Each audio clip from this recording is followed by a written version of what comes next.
Jasmine ഗബ്രിയോട് പൊട്ടിത്തെറിക്കുകയാണ്. Jasmine അപ്പൊ ആകെ കലി തുള്ളിയാണ് ഗബ്രിയോട് സംസാരിക്കുന്നത്. ഫേസ് ഒക്കെ ഒന്ന് കാണേണ്ടതാണ് ജാസ്മിന്റെ. കാരണം വലിയ കാര്യമൊന്നുമില്ല.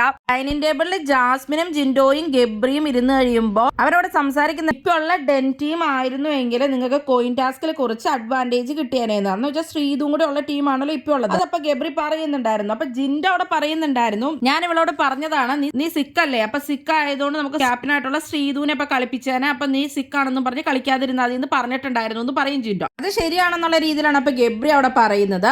അപ്പൊ ഇത് കേട്ടിട്ടാണ് ജാസ്മിന് ദേഷ്യം വരുന്നത്. ശ്രീതു ക്യാപ്റ്റനായിട്ട് ജിൻഡോനെയൊക്കെ ടവർ ടാസ്കിൽ ഹെൽപ്പ് ചെയ്തിട്ടുണ്ടായിരുന്നല്ലോ. അപ്പൊ അത് വെച്ചിട്ടാണ് ജിൻഡോ പറയുന്നത് അങ്ങനെ ചിലപ്പോ ജാസ്മിൻ മത്സരിക്കാതിരുന്നാണെങ്കിൽ ചിലപ്പോൾ ശ്രീതുവിനെ വെച്ചേരെ സപ്പോർട്ട് ചെയ്യാനായിട്ട് അപ്പൊ കുറച്ചുകൂടി ഓടാനൊക്കെ എളുപ്പമുണ്ടായിരുന്നല്ലോ. ജാസ്മിൻ അന്നോട്ട് പാടില്ലായിരുന്നു, ഭയങ്കര പാടുവിട്ടിട്ടാണ് ജാസ്മിൻ അത് കളിക്കുകയൊക്കെ ചെയ്തത്. അപ്പൊ ഇങ്ങനെ പറയും. അപ്പൊ ഗബ്രി ഇത് പറയുമ്പോൾ ജാസ്മിൻ ഒട്ടും ഇഷ്ടപ്പെടില്ല. ജാസ്മിൻ ഒരുപാട് പാടുപെട്ടിട്ടായിരുന്നല്ലോ അന്ന് അത് ചെയ്തത്. അപ്പൊ ശ്രീതു ഉണ്ടായിരുന്നെങ്കിൽ എന്ന് പറഞ്ഞതോടെ ജാസ്മിൻ ആകെ ദേഷ്യം വന്നു. എന്നിട്ട് പിന്നീട് വന്നതിന് ഗബ്രിയും ജാസ്മിനും ഇതിനെപ്പറ്റി അപ്പൊ ജാസ്മിൻ എന്താണ് ഇങ്ങനെ പറഞ്ഞതെന്ന് ചോദിച്ചുകൊണ്ട് ജാസ്മിൻ ആകെ പൊട്ടിത്തെറിക്കുകയാണ് ഗബ്രിയോട്. അപ്പൊ ഗബ്രി പറയുന്നത്, ഞാൻ പറഞ്ഞത് ഇപ്പോൾ ഉള്ള ഡെൻ ടീം ആയിരുന്നു ഒരു അഡ്വാൻറ്റേജ് കിട്ടിയേനെ, അത് ഞാൻ ഇപ്പോഴും പറയുന്നു 100% ഉറപ്പിച്ച് പറയണമെന്ന് പറഞ്ഞ് ഭയങ്കര ദേഷ്യത്തിൽ തന്നെയാണ് ഗബ്രിയും തിരിച്ച് സംസാരിക്കുന്നത്. അപ്പോഴത്തേക്കും ജാസ്മിന് വളരെയധികം ദേഷ്യം വന്നിട്ടാണ് ജാസ്മിൻ പൊട്ടിത്തെറി. ഇല്ല അയാൾ പക്ഷെ അതല്ല ഉദ്ദേശിച്ചത്, നീ എന്തിനാ അങ്ങനെ പറഞ്ഞു എന്നൊക്കെ ചോദിച്ചിട്ടാണ് ഗബ്രിയുടെ മെക്കെട്ട് കയറുന്നത്.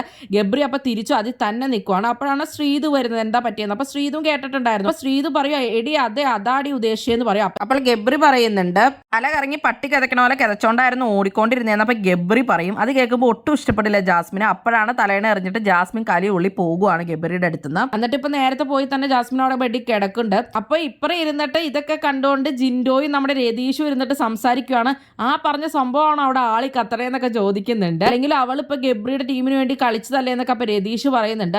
എന്നിട്ട് അവൾക്ക് അങ്ങനെ തന്നെ വേണം, ഇപ്പൊ അവൻ അവളെ തേച്ചു നല്ല അടിപൊളിയായി എന്നൊക്കെ പറയുന്നുണ്ട്. അത് കഴിഞ്ഞിട്ട് അവര് അപ്പൊ ജിൻഡോ പറയുന്നുണ്ട്, ഒന്നില്ലെങ്കിൽ അവളുടെ ആളല്ലേ അവൻ, അപ്പൊ അവൻ അങ്ങനെ പറയരുത്, അവൻ ഒരു മണ്ടനാ ശരിക്കും എന്നൊക്കെ. അത് കഴിഞ്ഞിട്ട് ജിൻഡോ ഗബ്രീനെ പറ്റി പറയുന്നുണ്ട്. ഇവര് പറയുന്നുണ്ട് എന്തായാലും അടിപൊളിയായി എന്നൊക്കെ പറഞ്ഞ് ഇവരതൊക്കെ കണ്ട് ചിരിച്ചുകൊണ്ടിരിക്കുവാണ്. രതീഷും അതുപോലെ തന്നെ നമ്മുടെ ജിൻഡോയും. ഇവർക്ക് ഭയങ്കര അഹങ്കാരാന്നൊക്കെ ആയിട്ട് ജിൻഡോ പറയുന്നുണ്ട്. ഈ ഒരു ചെറിയ കാര്യത്തിൽ ജാസ്മിൻ ഭയങ്കര ദേഷ്യത്തിൽ തന്നെയായിരുന്നു. ചിലപ്പോൾ ജാസ്മിൻ അന്ന് പാടില്ലായിരുന്നല്ലോ, ചിലപ്പോൾ അത്രയൊക്കെ ചെയ്തിട്ടും ആരും അപ്രിഷിയേറ്റ് ചെയ്തില്ല എന്നുള്ളൊരു തോന്നലായിരിക്കാം ജാസ്മിൻ. എന്താണെന്ന് അറിയില്ല, ഇത് ഡ്രാമയാണോന്നും അറിയില്ല. ഇനി ഈ കഴിഞ്ഞ ആഴ്ച മൊത്തം കരച്ചിൽ ഡ്രാമ ആയിരുന്നല്ലോ, ഇനി ഈ ആഴ്ച ഫൈറ്റ് ഡ്രാമ ആയിരിക്കാം ചിലപ്പോൾ നോമിനേഷനിലുള്ളതുകൊണ്ട്. നിങ്ങൾക്ക് എന്താണ് ഇതിനെപ്പറ്റി തോന്നുന്നത്? എന്തായാലും നിങ്ങളുടെ അഭിപ്രായങ്ങൾ കമന്റ് ബോക്സിൽ കമന്റ് ചെയ്യുക. കൂടുതൽ ബിഗ് ബോസ് വീഡിയോകൾക്കും ബിഗ് ബോസിന്റെ ലേറ്റസ്റ്റ് ലൈവ് അപ്ഡേറ്റ്സിനുമായിട്ട് ചാനൽ സബ്സ്ക്രൈബ് ചെയ്യണേ, സപ്പോർട്ട് ചെയ്യണേ. അടുത്തൊരു വീഡിയോ ഉടനെ കാണാം.